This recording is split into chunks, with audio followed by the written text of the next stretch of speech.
नमस्कार दोस्तों, बहुत बहुत स्वागत है आपका संवाद न्यूज इंटरनेशनल पर। और मैं हूं आपका अपना काफर बुत परस्त राम भक्त राष्ट्रभक्त संकेत चतुर्वेदी। दोस्तों, चर्चा का विषय जैसा कि आप देख चुके हैं बहराइच है, मगर सिर्फ बहराइच नहीं, बहराइच के अंदर भी बहुत सारे सवाल हैं। सवाल सबसे बड़ा जो उठ करके आता है, जो सबसे बड़ा इशारा है, वो ये है कि कहीं ऐसा तो नहीं हो रहा कि बहराइच में एक संदेश छुपा है जो वहां पर दंगा हुआ है। और वो संदेश बहुत स्पष्टता के साथ आप लोगों से मैं शेयर कर रहा हूं, ये है कि कहीं जो पत्थरबाज है वो अब बंदूकबाज तो नहीं बन गया। और ये बंदूकबाज देश के लिए खतरा है कि नहीं है। और खतरा तो ऑब्वियसली है, जहां तक मुझे लगता है खतरा है। और खतरा कोई छोटा मोटा नहीं, बहुत बड़ा खतरा है। तो इसी बात पे प्रश्न करने के लिए, या यूं कहूं इंटरव्यू दे रहे हैं मेरे साथ में, सिर्फ प्रश्न नहीं कई प्रश्नों के उत्तर देंगे अविरल मलिक जी हैं। अविरल मलिक जी भारतीय जनता पार्टी, जिनका कि बेसिकली सेंट्रल में भी है, डबल इंजन की सरकार है, वो हमारे साथ में है। आपका इस कार्यक्रम में बहुत बहुत स्वागत है। अविरल मलिक जी, आपसे पहला प्रश्न है। अविरल मलिक जी, आपसे पहला प्रश्न ये है कि जो पत्थरबाज था वो गोलीबाज बन गया है। और ये बात हम देख चुके हैं कि जो राम गोपाल मिश्र जी हैं, जो 22 साल का युवक था, उसका कत्ल कर दिया जाता है। और कई कई एक्सक्यूजेस उसमें दिए जाते हैं। पहला एक तो ये एक्सक्यूज था कि भाई वो हमारे उधर डीजे क्यों बजा रहा था मस्जिद के आगे। फिर उसके बाद में वो था कि भाई उन्हें भगवा जो झंडा था वो लगा दिया गया। पर मैंने उसको डिटेल में देखा, अगर भगवा झंडा लगा दिया गया और पहले कह रहा हूं पत्थरबाजी हो रही थी, राइफल लेके एक आदमी खड़ा है, वहां से पत्थरबाजी हो रही है, तो भगवा झंडा कैसे उसने लगा दिया? या तो उधर मतलब कुछ नहीं था। और मैंने दोनों फोटोग्राफ्स को चेक करा, एक में जिधर वो भगवा झंडा लगा रहा है उसमें रेलिंग नहीं है, पर हाँ अगर हमारे दर्शक गूगल पे जाकर के देखेंगे तो पीछे एक डिश है, जो डिश एंटीना होते हैं वो है, और दूसरे चित्र में वो नहीं है। उन डिफरेंसेस आ रहा है। खैर, आपसे प्रश्न ये है कि ये जो हो रहा है, जैसा जिसको हम उत्तर प्रदेश में देख चुके हैं, जिसको हमने हैदराबाद में देखा कि एक व्यक्ति नमाज के समय पे उसने हनुमान चालीसा चला लिया तो उसकी पिटाई कर दी जाती है। बहराइच में दुर्गा विसर्जन के दौरान जो भी हुआ, ये सबके लबों पे है, सबको पता है कि हुआ क्या। और बंगाल में हमने देखा कि वहां की मुख्यमंत्री खुद कह रही थी कि जय श्री राम बोलोगे तो चमड़ू दिलवा दूंगी। बिहार में समस्तीपुर में एक ताजिया निकल रहा था, वहां पे एक प्राइवेट गाड़ी खड़ी थी, लोग थे परिवार के बैठे हुए थे, तो उन पर मतलब उनका कोई लेना देना भी नहीं था, तलवारों पर से हमला कर दिया जाता है। ये थाना दल सिंह सराय की घटना है। झारखंड में सावन पर जल लाने पर मुकदमा दर्ज हो जाता है। ये सब मतलब सेकुलरवाद का अर्थ क्या है? क्या हिंदू विरोध है? और आपका दल क्या कर रहा है इस पर? जी नहीं, देखिए, मैं आखिरी विषय से ही प्रारंभ करता हूं। जिस प्रकार से विषय सेकुलरिज्म का अर्थ क्या है, सेकुलरिज्म का बिल्कुल स्पष्ट अर्थ है। सेकुलरिज्म का अर्थ है जो संविधान के हिसाब से है। अब ये जो इनका सेकुलरिज्म है ये अलग है, गांधी परिवार का सेकुलरिज्म अलग है।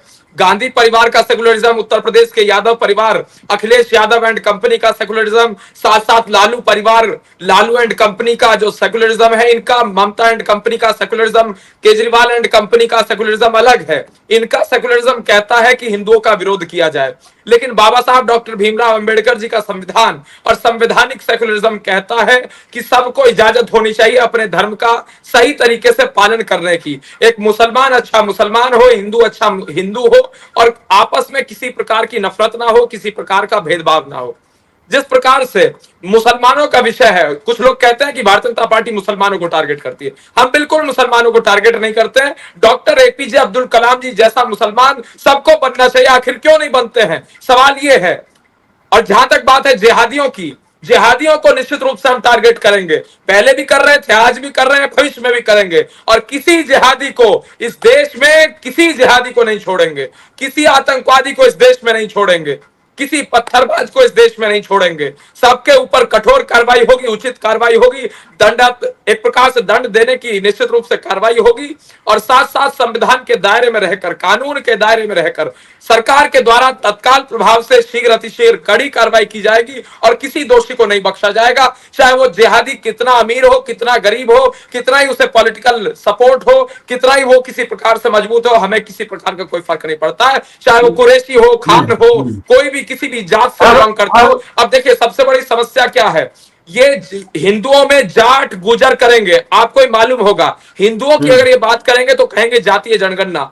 ये हिंदुओं को बांट देंगे किस नाम पर? जाति के नाम पर।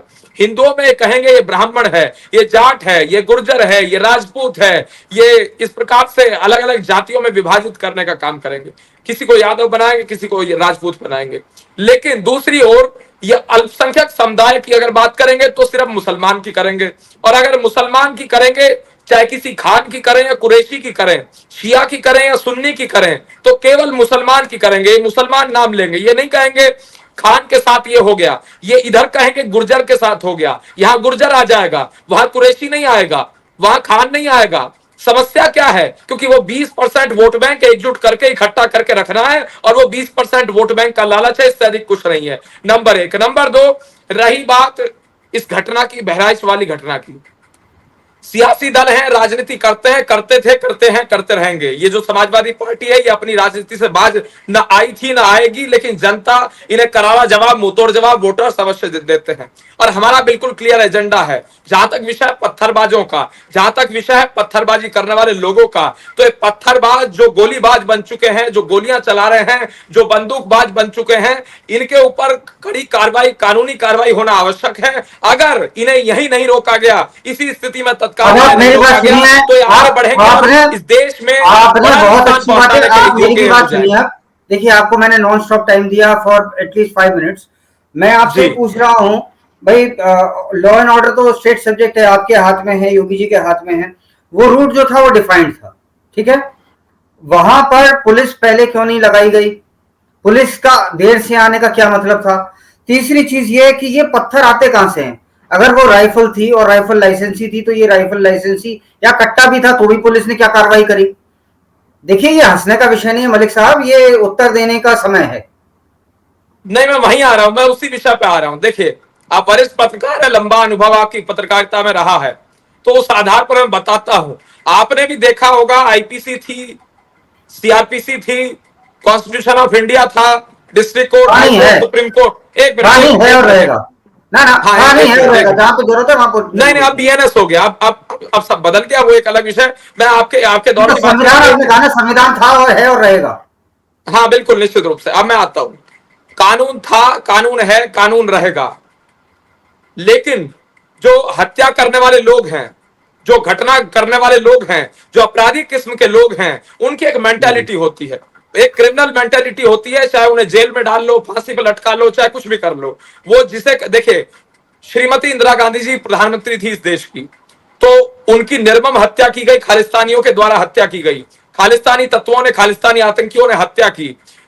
वो प्रधानमंत्री थी, कांग्रेस की सरकार थी। किसका फेल्योर कहा जाएगा? कांग्रेस का फेल्योर कहा जाएगा क्या? नहीं। इन लोगों की एक मेंटेलिटी होती है, इनका एक इस प्रकार का रवैया होता है कि इन्हें जो करना है वो करना है। वो प्रधानमंत्री थी, उसके बावजूद उनकी हत्या की गई।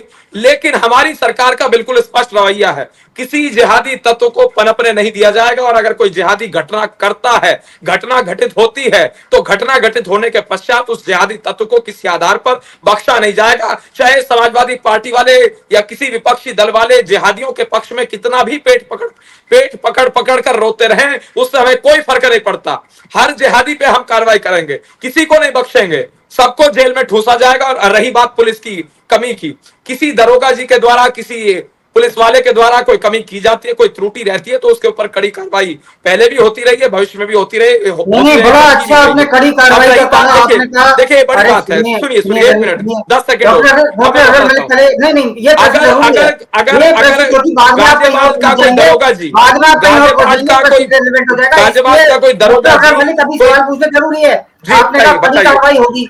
ये सर तन से जुदा के नारे लगाना कानून के अंडर है या कानून के बाहर है? और आज तक जो सर तन से जुदा के नारे लगा रहे थे, आपने क्या करा?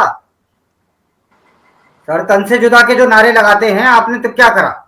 मैं वहीं आ आपने रहा कहा हूं, कानून मैं के अंतर्गत कार्रवाई नहीं होगी, नहीं, मैं पुलिस वहीं आ बयान रहा दे हूं। देगी कि उचित धाराओं में वो कर लिया गया है दर्ज, वो मेरे ट्विटर पे भी डाल देंगे, लेकिन होगा क्या?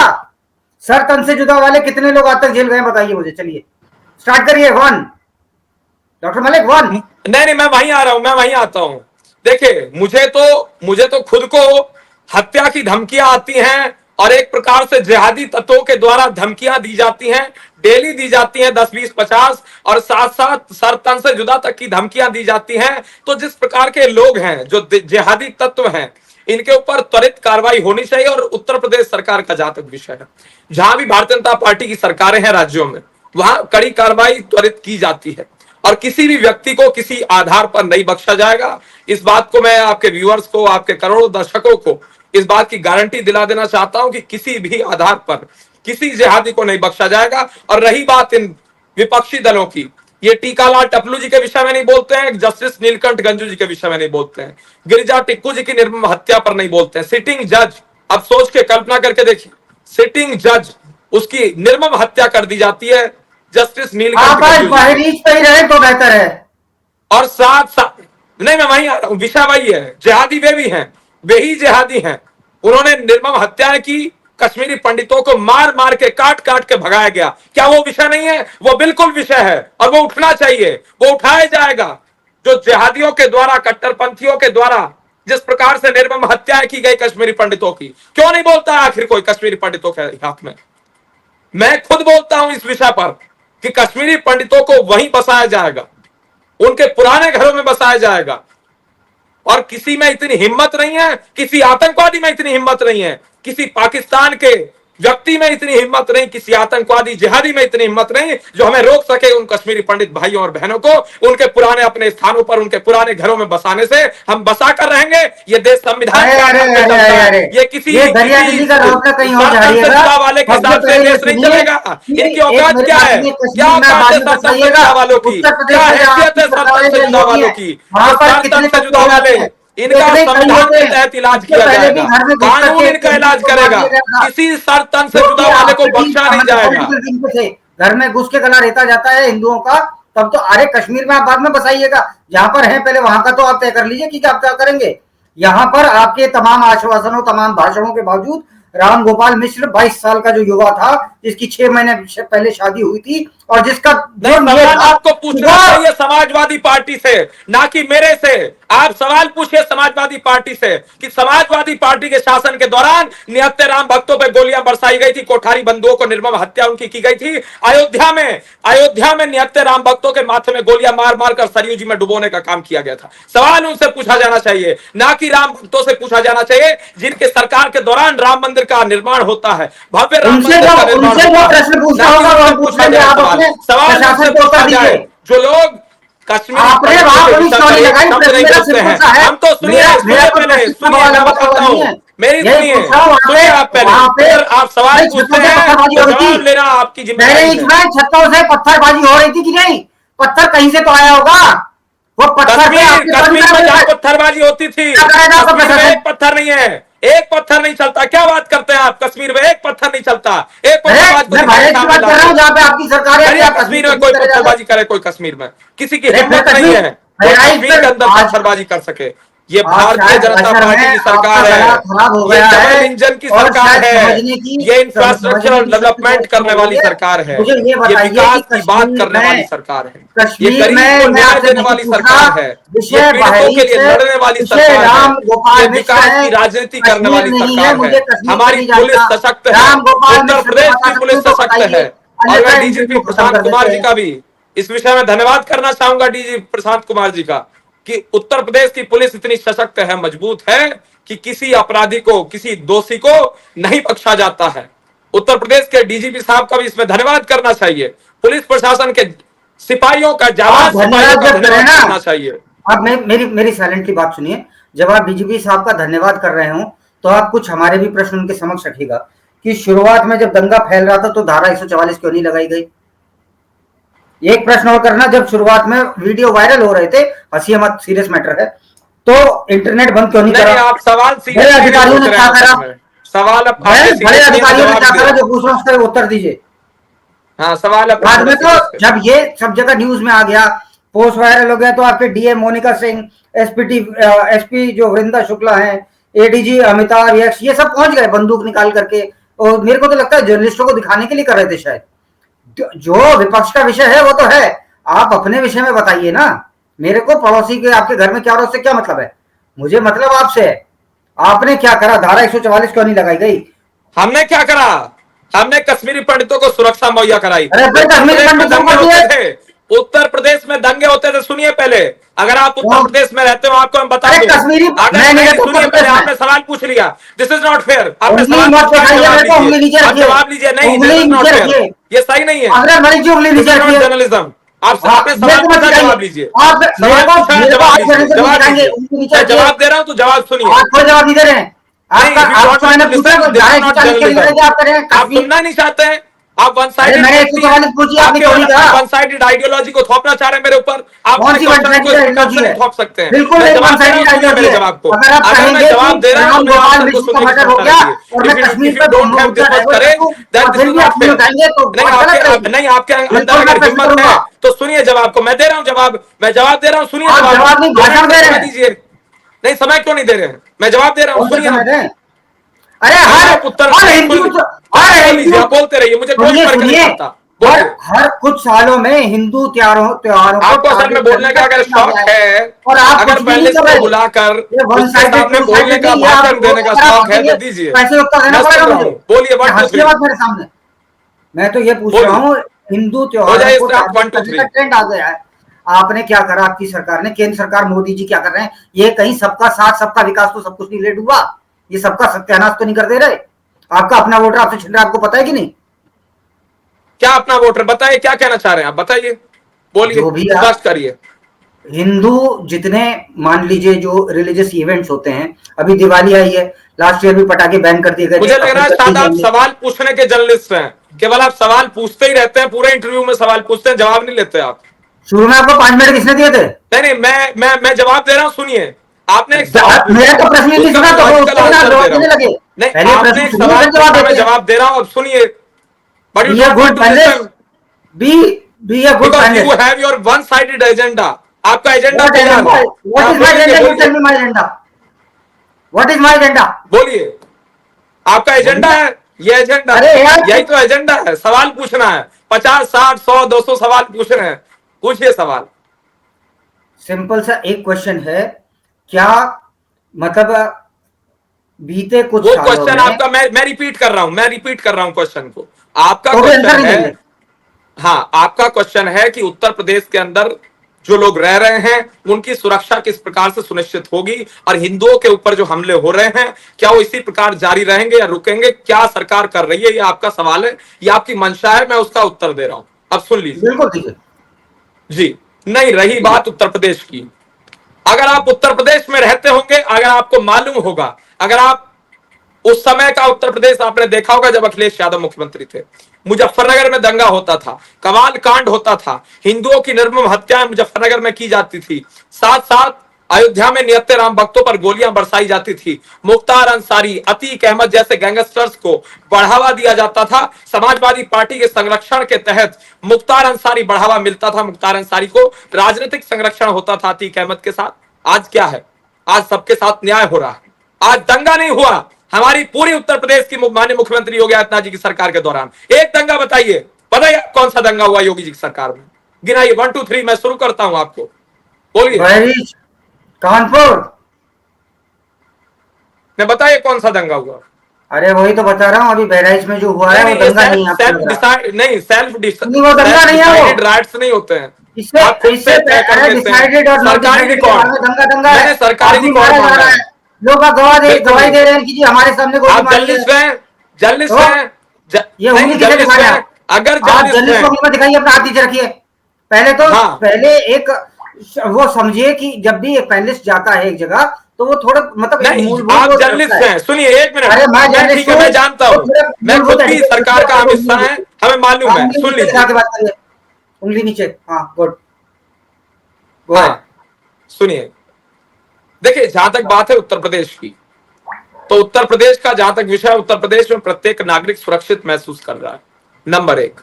नंबर 2, भारतीय जनता पार्टी का जहां तक विषय है, भारतीय जनता पार्टी सबका साथ सबका विकास कर रही है।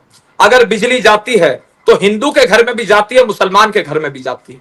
अगर पेयजल पहुंचता है, हिंदू के घर में भी पहुंचता है, मुसलमान के घर में भी पहुंचता है। अगर किसी सरकारी योजना का लाभ, आवास दिया जाता है, हिंदू को भी दिया जाता है, मुसलमान को भी दिया जाता है। उसके साथ साथ अगर सड़क बनवाई जाती है तो उस पर हिंदू भी चलता है, मुसलमान भी चलता है। इस पर गर्व होना वाह चाहिए आपको, एक पत्रकार होने के क्या नाते बात है। इस पर गर्व की अनुभूति होनी चाहिए कि हमारी सरकार किसी के साथ इस प्रकार का रवैया नहीं अपनाती है जिस प्रकार से समाजवादी पार्टी की सरकार के दौरान, बहुजन समाज पार्टी की सरकार के दौरान उत्तर प्रदेश राज्य के भीतर अपनाया जाता था। अगर आप सच्चे राष्ट्रभक्त के नजरिए से देखें, उत्तर प्रदेश के अंदर माननीय मुख्यमंत्री योगी आदित्यनाथ जी महाराज जिस प्रकार से सरकार चला रहे हैं, उससे आपको गौरव की अनुभूति होनी चाहिए। आपको इस समझ आना चाहिए कि किस प्रकार से माननीय मुख्यमंत्री जी अपनी कलम के माध्यम से गरीब की सेवा कर रहे हैं, गरीब व्यक्ति की सेवा कर रहे हैं। अंतिम पंक्ति में खड़े हुए अंतिम व्यक्ति की सेवा करने का काम माननीय मुख्यमंत्री उत्तर प्रदेश योगी आदित्यनाथ जी महाराज के द्वारा किया जा रहा है। इस पर चलिए, आपने प्रत्येक अब व्यक्ति आपको को सुन लिया, गौरव वो होना सलूट चाहिए। आपने कर लिया, हम समझ गए, आप सलूट बहुत करते हैं। आपने जब अपना अभी अपना आंसर रखा, आपने अपने आप को डिफेंड करा, तो आपने कहा कि सबका साथ सबका विकास। विकास समझते हैं आप क्या होता है? और विकास की आप बात करते करते कहने लगे बिजली जाती है तो हिंदू के घर में भी जाती है, मुसलमान के घर में भी जाती है। ये कैसा विकास है जो बिल्कुल बिजली जाती है?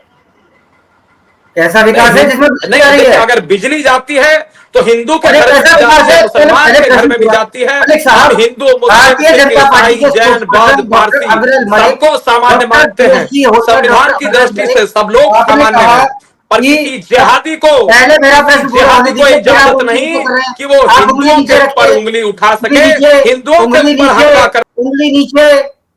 बहुत बढ़िया अबरल मलिक जी, तो देखा, आपने देखा, चले गए हैं हमारे बीच में से, और निश्चित तौर पे वो उत्तर ही नहीं दे पा रहे थे। खैर, वो कह रहे हैं सबका साथ सबका विकास, लेकिन मेरे को ये लगता है कि ये सबका विश्वास करने के बाद में जो लोग इन पे विश्वास करते थे उन्होंने इन पे विश्वास करना शायद छोड़ दिया है या छोड़ देंगे, कम से कम ऐसा कुछ तो देखने को तो मिल ही रहा है। और मैं आपको बताऊं कि दरअसल ये जिसने मर्डर करा था ना, उसका जो नाम था, उस बच्चा है कुमार सिंह जसवाल। उसने कहा अब्दुल हमीद को उसने गोली चलाते हुए देखा कि अब्दुल हमीद ने ये जो मिश्रा लड़का मरा है, मिश्रा को गोली उसने मारी है। मेरा फिर प्रश्न था जो इन्होंने उत्तर नहीं दिए कि हथियार और ये पत्थर आ कहां से रहे हैं।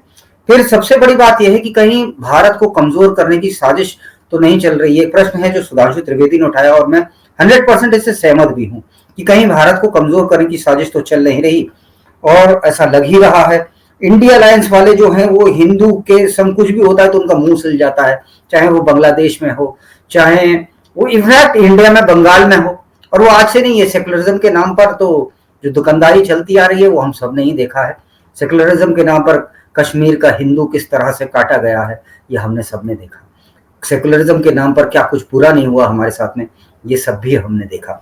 सेकुलरिज्म के नाम पर अब्दुल हमीद ने कैसे राम गोपाल मिश्र का मर्डर करा, उसके नाखून उखाड़े, उसके चाकू के भी निशान वहां पे मिले उसके बॉडी पे, और गोली का निशान तो मिला ही।